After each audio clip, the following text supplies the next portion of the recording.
Ahí está. Buenísimo. Bueno,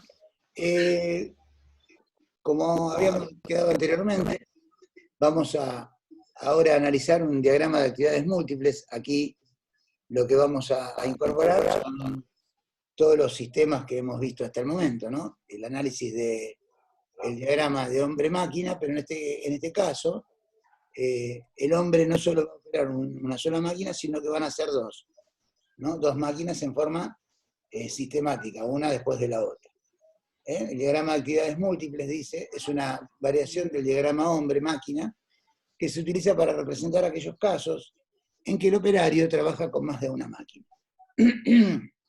Veamos el ejemplo de un operario que fabrica cuerpos de válvula operando un horno a gas y una prensa mecánica. O sea, lo que va a hacer acá el hombre es una pieza o un material en estado original, lo va a introducir en un horno para que a través de la temperatura que ese horno genera, el material se convierta de rígido a moldeable, y una vez que alcance esa temperatura necesaria para poder ser moldeado, lo va a sacar del horno y lo va a colocar en una máquina, en este caso una prensa, que le va a dar la forma de acuerdo a la matriz que tiene esa prensa instalada. ¿Bien? Entonces, muy similar a lo que habíamos visto al caso anterior, pero incluyendo aquí la operatividad de dos máquinas en forma sistemática, va marcando el tiempo inactivo y el tiempo activo de cada una de las operaciones que el hombre hace en forma combinada de acuerdo a la máquina que está utilizando. Por ejemplo, acá habla de que el hombre carga una pieza en el horno, que le lleva X cantidad de tiempo, y la máquina en este momento está inactivo todo ese tiempo hasta que tanto el trabajador cierre la puerta del horno y empiece el proceso de calentar la pieza. Una vez accionada esa, valga la redundancia, acción, el hombre o el operario pasa a estar inactivo y la maquinaria empieza a trabajar. En un tiempo determinado, la máquina logró darle a la pieza esa temperatura que era necesaria. Entonces termina el proceso, podemos decir que tuviera un timer, un dispositivo de parado automático, cuando llega a la temperatura ideal y al tiempo necesario para que la máquina, para que la pieza ya tome la temperatura necesaria para ser moldeada, se detiene el calentamiento y el hombre retira la pieza, ¿bien? Pasa a estar inactivo, ¿por qué? Porque en ese momento va a enviar a la segunda máquina para hacer el forjado, ¿no? O sea, darle a la pieza, en la prensa propiamente dicha, la forma establecida en esa matriz. Una vez que la máquina, la prensa, da esa forma, el hombre retira la pieza y, como verán, las dos máquinas están en estado de reposo inactivo porque se concluyó el ciclo. Es muy similar al anterior, pero con la conjunción de dos equipos operados por una misma persona. Por último, y esto tiene que ver con todo el desarrollo de la unidad número 2, porque es la parte final, justamente, aquí se establece una técnica que se denomina técnica de interrogatorio. O sea, se han hecho los análisis pertinentes, se ha medido los tiempos, se ha evaluado los movimientos. Entonces empiezan una serie de preguntas que el observador, el especialista, debe realizarse a sí mismo, ¿bien? Para poder determinar si todo lo que él está analizando se puede mejorar, ¿no? Si hay una opción dentro de variables normalmente que son digamos, como patrones, como ya tabuladas. Quiere decir, todo esto debe hacerse siempre que haya cualquier tipo de trabajo, cualquier tipo de acción, desde el punto de vista de las preguntas, el interrogatorio, para determinar si cada uno de los ítems que voy a evaluar, la respuesta que obtengo no me va a llevar a una mejora, o mejor dicho, me va a llevar a una mejora, o me puede proponer hacer alguna modificación que en definitiva me va a otorgar esa mejora que estoy buscando. Entonces dice, la técnica del interrogatorio es el medio de efectuar el examen crítico sometidos sucesivamente a cada actividad a una serie sistemática y progresiva de preguntas. Quiere decir, sistemática, una detrás de la otra y manteniendo siempre ese mismo orden. No se alteran el orden de las preguntas. Entonces, estas preguntas que se clasifican dentro de 5 categorías, que son: ¿cuál es el propósito que se persigue? ¿Cuál es el lugar, o mejor dicho, dónde es el lugar que se desarrolla esa actividad? Si la sucesión de hechos es coherente o corresponde, y las personas y los medios que hacen esas acciones son adecuadas para esa tarea que estamos proponiendo mejorar, u observar o evaluar.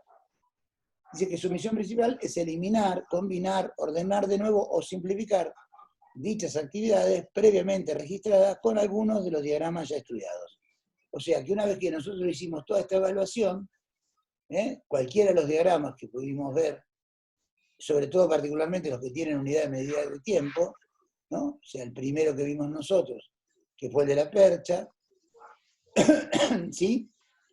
Pasando después, posteriormente, a los otros dos, que vimos la relación del hombre-máquina y la combinación de hombre con 2 máquinas, vamos a establecer ahí una línea de preguntas, estableciendo los patrones los patrones que vamos a seguir cada vez que se haga un análisis de un puesto de trabajo o de un método de trabajo, más que de un puesto. Entonces, lo primero que vamos a evaluar son los propósitos, ¿no? El propósito que se pretende. ¿Qué es lo que se hacen? 4 preguntas dentro de esa clasificación, ¿no? Dentro de esas categorías. La categoría propósito, la primera pregunta que se hace es: ¿qué se hace? ¿Por qué se hace? ¿Qué otra cosa podría hacerse y qué debería hacerse? Son 4 preguntas de interrogante que en realidad son específicas de alguien que hace un análisis, partiendo ya de una persona con una cierta experiencia, ¿no? No es que vamos a ir nosotros y vamos a hacer las 4 preguntas y vamos a encontrar las respuestas. Esto tiene que ser alguien que conozca el método, que conozca el tipo de trabajo y que ya, a partir de su observación, algunas de esas preguntas podrían tener algún tipo de respuesta, ¿no? Por ejemplo, sobre todo la que dice qué otra cosa podría hacerse, básicamente. Porque el qué se hace y por qué se hace, digamos que son respuestas que seguramente salen rápido, pero el qué otra cosa podría hacerse y qué debería hacerse tiene que ver más con la intuición o con el conocimiento del especialista en lo que respecta a ese punto particular. Una vez resuelto esas 4 preguntas, vienen otra categoría, que es el lugar donde se efectúa esa tarea, y vienen las preguntas de manual que dice: ¿dónde se hace? Es observatorio. Se hace en tal lugar, se responde rápidamente. ¿Por qué se hace allí? Ahí empieza una pregunta que tiene que ver mucho con el por qué se diagramó en ese lugar, y ahí empiezan a aparecer dónde se podría hacer si no fuera en ese lugar. O sea, como cuando vimos en algún momento que decíamos por qué el depósito está tan lejos del puesto de trabajo. ¿Por qué? Si pudiéramos acercarlo, seguramente, o si acercáramos el puesto de trabajo a donde está el depósito, claramente ganaríamos tiempos. Entonces, obviamente que esa pregunta ahí tendría mucho efecto.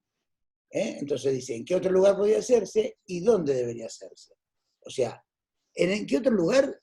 Habré capaz 4 variantes, porque según una nave industrial o un lugar de producción, podría ponerse en 4 o 5 puntos diferentes, pero ahí entra el sentido de la mejor observación. Si bien puedo hacerlo en 5 lugares diferentes, ¿dónde debería hacerse verdaderamente? ¿Dónde sería el lugar más indicado? Resuelta la segunda categoría, o por lo menos respondida a las preguntas, viene la sucesión, ¿no? Que es la tercera categoría, que dice cuándo se hace. Fíjese que todas las primeras preguntas tienen una similitud en cada una de las categorías, pero solamente cambia de la acción que se está haciendo en cada una de ellas. ¿Cuándo se hace? ¿Por qué se hace en ese momento? Si hay otro momento para hacerlo, si se pudiera hacer en forma simultánea, si habría una mejora para hacer con respecto al tema de, en vez de que sea algo sistemático, cuando ustedes vieron en organización industrial diagrama de Gantt, por ejemplo, en un diagrama de Gantt uno puede hacer tareas consecutivas y tareas independientes. Entonces, a veces una tarea que es independiente, si bien no da consecución a lo que refiere a la parte productiva, pero cuando llego a esa parte productiva que necesito eso que se hizo en forma independiente, ya lo tengo resuelto y quizás lo estuve haciendo durante el mismo tiempo que sigo avanzando el proceso. No sé, por decir una cuestión, un ejemplo simple. Tengo que cocinar una pasta, entonces, si hago una secuencia normal, diría uno, bueno, hago la pasta, amaso, le pongo el relleno, qué sé yo, y cuando tengo terminado el raviolito, prendo el fuego para calentar el agua. Bueno, es un paso más en un diagrama de Gantt que es sistemático, una cosa va detrás de la otra. Pero también, mientras que estoy poniéndole el relleno, o ya estoy terminando la pasta, de una forma independiente, podría empezar a calentar el agua. Quiere decir, cuando termino de hacer el raviol, ya tengo el agua caliente para poner el raviol adentro. A eso refiere esto de la sucesión. Bueno, ¿cuándo podría hacerse y cuándo debería hacerse? Es el mismo concepto que habíamos visto en lo que refería al lugar, por ejemplo, en qué otro lugar podría hacerse y dónde debería hacerse. Cuarta y quinta son, además de objetivas, también subjetivas, ¿no? Porque a veces tiene que ver un poco la opinión del especialista, particularmente lo que respecta a la persona, ¿no? Porque muchas veces porque es muy difícil, uno puede evaluar el funcionamiento de una máquina, puede evaluar el proceso productivo desde el punto de vista de la sistematización de la ubicación de cada máquina, uno puede evaluar los espacios de trabajo, eso objetivamente es todo medible, ¿bien? Ahora, cuando incluimos dentro de la observación a una persona, ya la medición tiene que ver un poco con lo subjetivo. ¿Qué opina uno con respecto a quién lo está haciendo?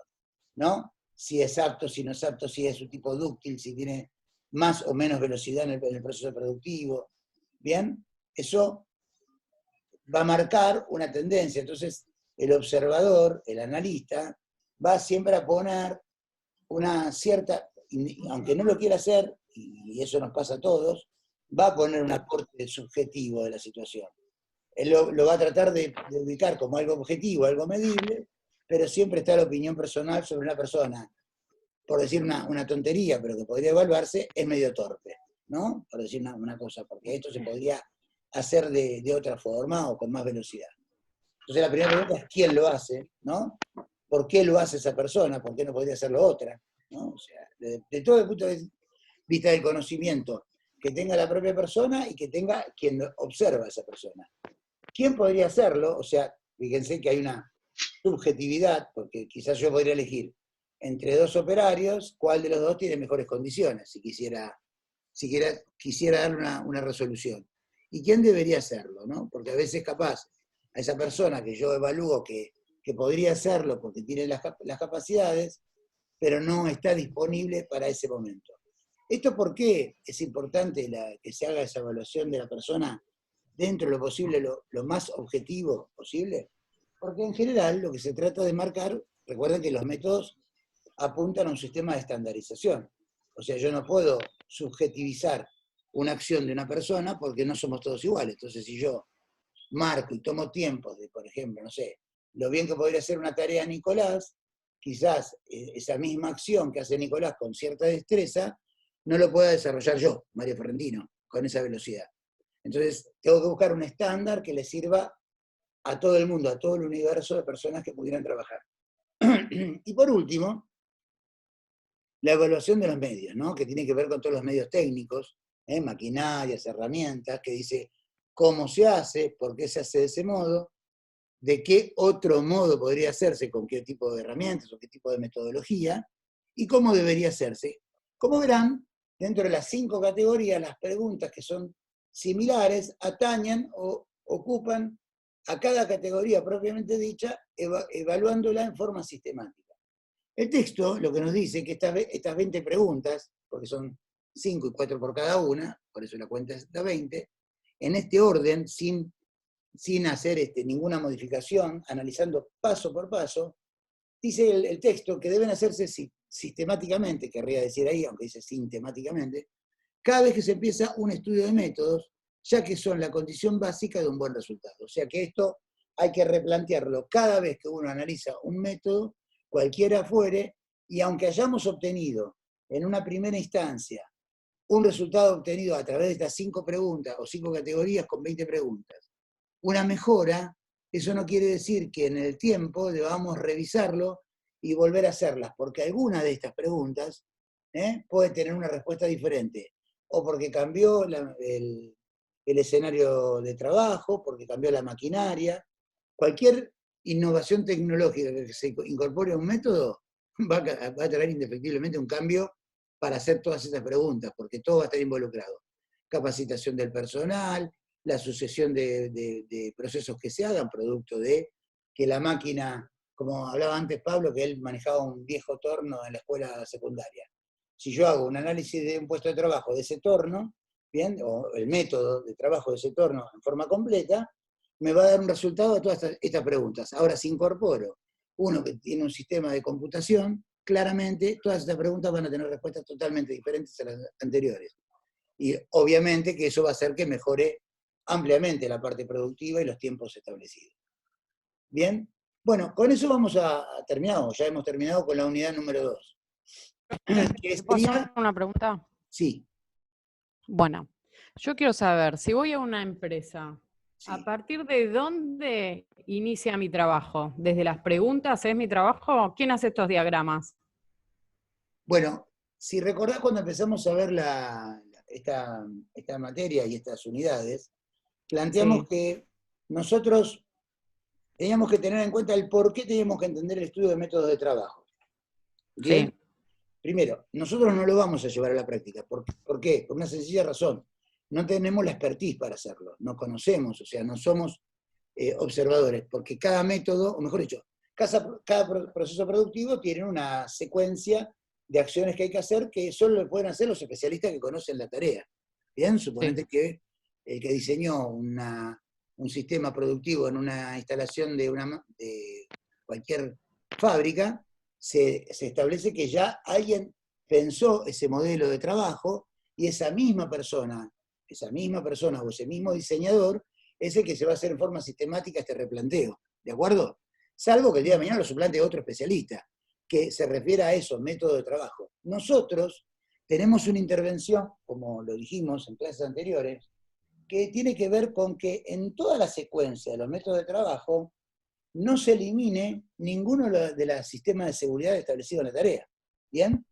Suponete que yo Sí. hago un análisis de un puesto de trabajo de hombre-máquina, ¿bien? Y en uno de los procedimientos, cuando me hago estas preguntas, ¿no? Las últimas 20 preguntas que estábamos hablando, vamos hacia el material, ¿no? Por ejemplo, si la persona que lo hace, ¿bien? Tiene la capacitación y la instrucción en materia de higiene y seguridad, ponele, que tiene que tener para esa actividad, ¿bien? Y el tipo, con el fin de poder activar o mejorar, el que analiza el método, dice, bueno, como el tipo conoce los riesgos y sabe que no tiene que meter la mano acá, ¿bien? Porque ya está entrenado, ¿qué hago? Saco la protección, que me demora, qué sé yo, capaz de ponerle 30 segundos o 40 segundos, el abrir la protección, cargar la máquina con el elemento que va a transformar y volver a colocar la protección en su lugar para hacer la acción mecánica de la máquina y que el hombre no pueda meter en forma voluntaria la mano en la zona de riesgo, ¿bien? Y que eso, si yo lo analizo, ese método en el tiempo de la jornada laboral, me demora, qué sé yo, toda la jornada, capaz, estoy perdiendo, no, pero sí estoy incorporando o gastando una hora de tiempo de todo el día de trabajo y quisiera restar esa hora eliminando la protección, se entiende que el que diseñó las protecciones o el que analiza las protecciones de la máquina con lo que refiere a seguridad sos vos, que sos el que sabés. Entonces, va a ser de consulta, a mi entender, como debería ser, de consulta en forma constante, la gente que haga la especificidad con respecto a protecciones o a métodos seguros de trabajo, donde tendrán que ser incorporados esos métodos para evaluar en forma conjunta si algunos de ellos se pueden suplantar por uno que sea más ventajoso, pero sin perder la característica de la seguridad. O sea, nosotros no vamos a hacer un análisis de método de trabajo, nosotros lo que sí vamos a hacer es un análisis de método de trabajo en lo que refiere a la parte de seguridad. ¿Me entendiste hasta ahí, Okay. Mariela? Sí, perfecto. O sea, no es que vos mañana te recibís de técnica o licenciado en higiene y seguridad y vas a hacer un análisis de método de trabajo. No. Pero sí, por ejemplo, vos vas, suponete que vos vas a una industria, cualquiera de ustedes va a una industria. A mí me ha pasado muchas veces. Vas a una industria y los tipos tienen un método de trabajo, ¿bien? Sistemático. Entonces vos le decís, bueno, acá, o sea, no hay protección. La máquina le falta la protección correspondiente porque no son máquinas antiguas o máquinas que no está contemplado por el que la diseñó. Entonces, vos le decís, mire, señor, aquí tiene que incorporar una protección, porque de hecho, cuando a vos te llaman y vas a la industria, normalmente porque hubo accidentes de trabajo y la RT lo obliga a hacer un análisis de los dispositivos de seguridad de la máquina. ¿Bien? Entonces le dice, tiene que agregarle, por ejemplo, el dispositivo de seguridad. Para eso te llaman a vos, no llaman a un analista de métodos. Te dice, ¿qué le falta a esto? Y a ver, vamos a ver, ¿cómo opera esto? Hace primero esta acción, segunda acción, y acá mete el trabajador la mano. Bueno, acá está el riesgo. Bien, acá hay temperatura, hay algo que pueda presionar, que puede cortar, y acá el hombre no tiene que meter la mano. O no mete la mano, o cuando él mete la mano, la máquina no tiene que operar, o sea, tiene que estar inoperable. Entonces, cuando vimos seguridad 3, vos te acordás que había dispositivos de móviles, fijos, interconectados, Sí. ¿te acordás de eso, Sí, no? sí. Y bueno, eso sí lo hemos estudiado nosotros. Entonces vos decís, bueno, aquí, para que el trabajador no le vuelva a ocurrir un accidente como el anterior, porque cuando sea un análisis de accidente, vos que buscás las causas que lo produjeron. Entonces, cuando vos sabés que la causa fue porque el tipo tuvo acceso a una zona de alto riesgo, o de riesgo, no de alto, de riesgo, donde él pone la mano y la máquina lo pueda presionar, vos decís, bueno, yo voy a evitar que este hombre tenga que meter la mano acá adentro mientras que la máquina está operativa. Entonces buscás dos procesos. O pones una barrera, ¿bien? Donde va a ubicar la mano, o alguna acción que tenga que hacer previa a meter la mano, inhabilite la máquina en lo que respecta a que sea operable. O sea, que no se pueda accionar de ninguna forma, salvo que el hombre lo haga de forma intencional, eliminando, o sea, sacando las manos del lugar. ¿Te acordás que vimos uno que era mando a dos manos? Sí. ¿Te acordás, no? O sea, yo tengo Sí, una zona de riesgo en una prensa, viste que recién estamos hablando de una prensa, esto que hablaba acá. La prensa o sea, la prensa lo que hace es una máquina que baja hay una matriz en la base de la máquina, en lo que se llama la zona de banco, la mesa de trabajo, hay una matriz que tiene una forma. Bien, entonces yo saco una pieza caliente, como vimos recién en el horno, la pongo en ese lugar, arriba de la matriz, y algo que está arriba, que es parte de la máquina de la prensa, que tiene una matriz igual a la de abajo, pero que encastra una dentro de la otra, ¿se entiende hasta ahí, no? Encastra una de otra para darle forma, baja con una presión, bien, con fuerza, pegando un golpe y con mucha presión. Si yo no ocupo o no pongo una barrera entre ese riesgo y el trabajador, o en su defecto, para que él accione esa máquina, no le pongo algún comando que lo obligue a tener las dos manos ocupadas, claramente va a pasar en la forma de trabajar sistemáticamente, él vaya metiendo una pieza detrás de la otra, sacando, poniendo, y es donde va a ocurrir claramente el accidente. Lo que te va a proponer a vos es el método, bueno, pongamos una barrera, suponte que decimos ponemos una protección móvil. Yo levanto una puerta o corro una ventana, me permite cargar la máquina, bien, esa es la acción móvil.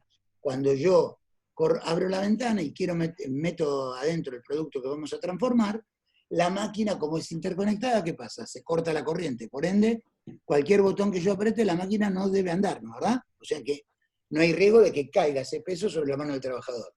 Cuando termina de colocar el elemento dentro de la máquina y cierra esa ventana, una vez más, esa parte interconectada, ¿qué hace?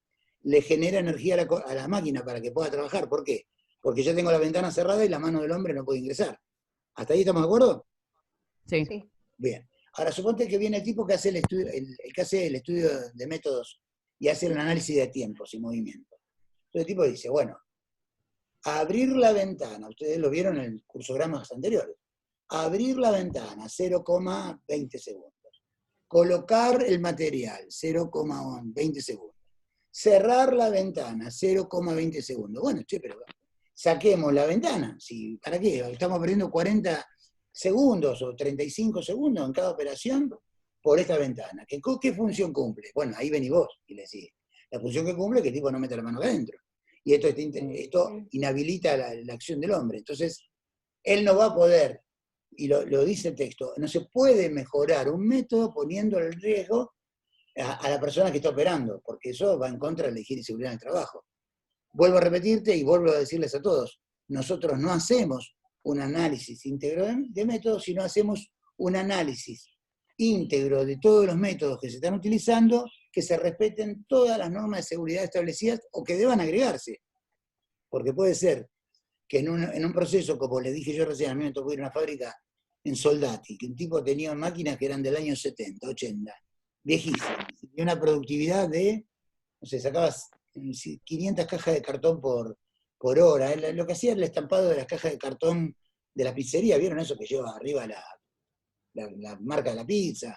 Bueno, y el tipo había tenido, tenía 4 trabajadores que se le habían lastimado la mano en forma sistemática en los últimos 2 años. ¿Bien? Entonces la RT lo obligó a hacer un protocolo de trabajo seguro. ¿Bien? Entonces, ¿qué tuve que ir a hacer yo? Y analizar el método, pero no desde el punto de vista de cómo mejorar la productividad, cómo mejorar la parte de la seguridad. Entonces, hice una observación de todo el método, ¿bien? Sin evaluar los tiempos, porque a mí no me interesaba el tema de los tiempos, me interesaba la seguridad nada más, y ver dónde estaban los puntos de riesgo en toda la operatividad. En cada uno de los riesgos que yo fui viendo, que en realidad había 2 nada más, que era cuando se cargaba la máquina y cuando se retiraba el producto terminado, porque el resto lo hacía la máquina en forma automática, o de forma mecánica, pero sin que el hombre interviniera con sus manos, y la verdad es que los accidentes se daban justamente porque le faltaba una protección. Entonces, como la carga era de forma sistemática, porque lo que hace la máquina es un estampado, para que piensen, es como si pusiéramos en una fotocopiadora, ¿vieron? Meten por un lado, meten una hoja, esa que hacen que te van haciendo pasar la hoja y van sacando las copias. Metía la tapa de cartón, para esto sirve justamente dar clases en el aula, porque acá es más difícil, como en 2 planchetas, como para que marcara, como está. ¿Vieron cuando se estampa una remera? ¿Bien? Que le llaman, no me acuerdo, tiene un nombre. Bueno, que le hacen el dibujito, una remera blanca, ustedes la llevan y le hacen el dibujito, le pegan el dibujito que ustedes quieren, que es como una plancha que Renderizado, ¿era? sublimado, ahí está. Sublimado. Sublimado, ahí está. Pero ustedes agarran, bajan esa plancha, hace la marca, levantan la tapa que hizo la marca y retiran la remera. Bueno, este mismo formato, no es la misma operación, pero el mismo formato, hacían en esta fábrica. Metían con la mano la caja de cartón desplegada y una plancha, como en este caso que estábamos recién mencionando, aplicaba la tinta sobre el cartón para marcar la matriz, ¿no? O sea, la figura que querían lograr de la pizzería. Una vez que terminaba de hacer eso, en forma automática, se abría nuevamente ese lugar y el trabajador retiraba el cartón y volvía a colocar uno en forma automática, o sea, en forma sistemática, uno detrás de la otra. Claro, imagínense que cada vez que hacía tope abajo el cartón, la máquina recibía la orden de hacer el apretado. Entonces, el trabajador ponía, sacaba, en alguna se distrajo, le quedó la mano adentro y le apretó los dedos. Eso pasó en varias oportunidades. ¿Nosotros qué hicimos? Establecimos un dispositivo que eliminara la parte automática, fíjense ustedes, iba en contra de la parte productiva, eliminara la parte automática de planchado, digamos, de ajuste, y que el trabajador lo tuviera que hacer de forma con doble comando, a 2 manos. O sea, cargar, golpear, sacar, volver a cargar. Y el tipo me dice, con esto pierdo mucho tiempo. Sí, pero no pierdo dedos. ¿Bien? Y lo tuvo que hacer, porque no le quedaba otra. O sea, no había otra forma de resolverlo que no fuera esto de poner una protección. Porque el sistema era arcaico, viejo. Hoy en día esas máquinas, como yo le expliqué al señor, esas máquinas tienen un cargado donde el trabajador nunca llega a la zona de riesgo. Se carga la máquina y expulsa solo la producción. Pero bueno, él tiene una máquina en el año 70, no quiso invertir en máquinas nuevas. Va a tener que invertir en sistemas de seguridad.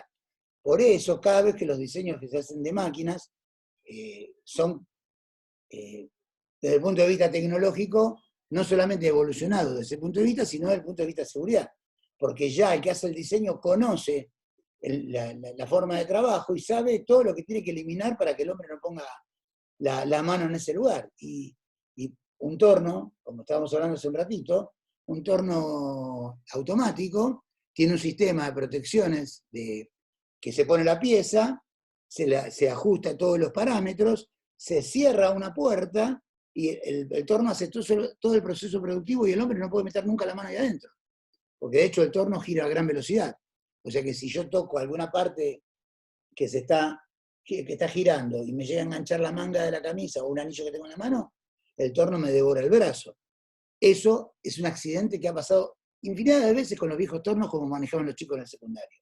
¿Bien? Pero hoy en día esa tecnología es obsoleta, es vieja. Ojo, cuando ustedes salgan a la calle a trabajar se van a encontrar con mucha tecnología vieja. Porque en la Argentina hay mucha tecnología todavía de ese tipo. O sea, los talleres industriales que están en la provincia de Buenos Aires, zona de San Martín, en la zona de Merlo, Moreno. A mí me ha tocado visitar talleres que tienen máquinas de la década del 60, y estamos hablando de 2020. Estamos hablando casi de 60 años de antigüedad. Son máquinas que siguen sirviendo, pero que no tienen ningún dispositivo de seguridad. Todos los dispositivos de seguridad que tienen fueron recomendados o adaptados de acuerdo a opiniones de especialistas en higiene y seguridad y adaptados por algún mecánico en adaptar esa máquina vieja, obsoleta, este dispositivo de seguridad, que lo que va a hacer indefectiblemente es retrasar la producción, porque cualquier dispositivo de seguridad que pongamos va a comer tiempo. Ahora, una máquina que ya viene preparada de fábrica con los dispositivos de seguridad, ese es su ritmo de trabajo, ya no se puede modificar. ¿Bien? No se va a poder modificar porque el sistema ya lo tiene incorporado. ¿Cuántas veces o cuántas piezas va a sacar por hora? Siempre de una forma segura. Así que esa sería más o menos la explicación de lo que vos dijiste, Mariela. Me fui, ¿no? No, pero estuvo bien. ¿Eh? Se entendió. Quedó claro, ¿no? Uh-huh. Bueno, buenísimo. Bueno, chicos, ¿alguna duda más con respecto a esto? Esto va a ser la clase que viene, que nosotros, como dijimos, vamos a tomar el 26, el parcial, o sea que la semana que viene va a ser una semana de repaso de todo lo que vimos. Unidad número 1 y unidad número 2 en forma integral. Bien, así que no sé si tienen alguna pregunta, si quieren revisar el material y dejar la pregunta para la semana que viene. ¿Van a entrar Más o ejercicios, menos, profe? ¿Cómo? El gráfico que va a entrar es que ¿Ejercicios van a hicimos... entrar? No, el gráfico que les voy a tomar es este. El que ya hicieron, ¿eh? Se la estoy dejando en el medio del área para que hagan gol, ¿eh? ¿De acuerdo? Este. Les voy a dar un sistema muy parecido a este que tenemos acá, ¿bien? Con datos de algo similar a esto. Van a tener que hacer el cálculo estimativo ustedes correspondiente y yo les voy a mencionar las mejoras. Lo único que no voy a hacer es graficar nada, yo les voy a dar los tiempos de cada cosa y ustedes van a tener que saber ubicarla. Ustedes sí tienen que hacer la gráfica, ¿bien? La plantillita. Y sacar los nuevos cálculos, ¿sí? ¿solo eso? No, y toda la parte teórica. Listo, Nico, con eso ya estamos. ¿Múltiple choice o algo de eso? Sí, O sea, por un entiendo que va a lado, ser múltiple choice, sí. Profe, No, una consulta. dígame. Sí, vamos a tener que tener también las planillas preparadas, ¿no? Por favor, sí, claro. En bien. realidad lo que tenemos que ver, y para esto tengo que analizar, le voy a ser concretamente honesto, chicos. Va a tener un tiempo relativamente acotado el examen, ¿sí? Piensen ustedes que es un múltiple choice con 3 o 4 alternativas de resolución. Seguramente en algún caso vamos a poner una que sea necesario ubicar 2 que son correctas, ¿bien? Eso lo tengo medio armado, pero me falta terminarlo. Para la clase que viene lo van a tener, ya más o menos, voy a tener la idea, no van a tener el examen, obviamente la idea. Pero tengo que poner un tiempo de ejecución, que también lo voy a tabular, voy a tratar de hacer el examen yo, pensando en alguna pregunta que tenga dudas, y tomar un tiempo de respuesta, para más o menos establecer un valor promedio. Ustedes recuerden que cuando yo cargo el examen, como le mandé la otra vez, pongo una fecha de inicio, que en este caso va a ser el mismo día que cursemos la materia, y un tiempo de duración. O sea que va a estar disponible hasta esa hora de duración. Supongamos, empezamos, para no decir que arrancamos a las 8, capaz de 8 a 8 y media, surge alguna pregunta, charlamos un poquito, distendemos hasta que se despabilen bien. 8:30 iniciamos la acción de trabajo. Supongamos que haciendo la gráfica y todo lo que tienen que hacer, que vamos a ver cómo lo subimos a la página también, quizás probablemente usemos el método anterior, ¿se acuerdan que hicimos por un lado el examen y por el otro me mandaron los cursogramas, ¿se acuerdan? Sí. Bueno, entonces quizás le dé 2 tiempos, o sea, uno para hacer el múltiple choice, y mientras yo corrijo el choice, ustedes hagan el ejercicio, también con un tiempo de presentación, y como les decía, esa forma de tomar el examen, lo que nos va a permitir es una cierta transparencia, porque no puedo darles 2 horas para hacerlo porque no es transparente. O sea, 2 horas, cualquier duda que uno tenga puede ir a consultar con el material y no sería lo ideal. A mí lo que me interesa es que ustedes sepan y que puedan demostrar lo que saben, ¿bien? Más allá de que saquen un 8, un 9, un 10. La nota es lo de menos, lo importante es que sepan de lo que estamos hablando. Entonces, como les decía, esa evaluación me va a llevar, voy a tratar de resolverlo ese mismo día, así ya lo dejamos descartado, y al que le vaya bien, bien, y al que le fue mal, vemos cómo sería la parte de recuperar, que no creo que vaya a pasar, pero podría ser que pasara. Y bueno, nada más que eso, no hay mucho más para aportar. Es un tema, la verdad que es bastante fácil, yo creo que ustedes lo van a poder resolver rápidamente en esta materia. En seguridad 4 va a ser un poquito más difícil, porque capaz ahí hay mucha más información. El tema del múltiple choice, lo que tiene es que cada respuesta requiere de mucha información, o sea, para una pregunta simple la respuesta es muy larga. Y yo para dar una respuesta muy larga tengo que hacer múltiple choice de 3 opciones, donde claramente lo que va a cambiar es el sentido que le demos a la oración que escribí. Pero no se asusten porque no va a ser difícil, lo van a poder hacer. ¿Bien? De hecho, creo que el 50% siempre lo aprueba. Ningún comentario.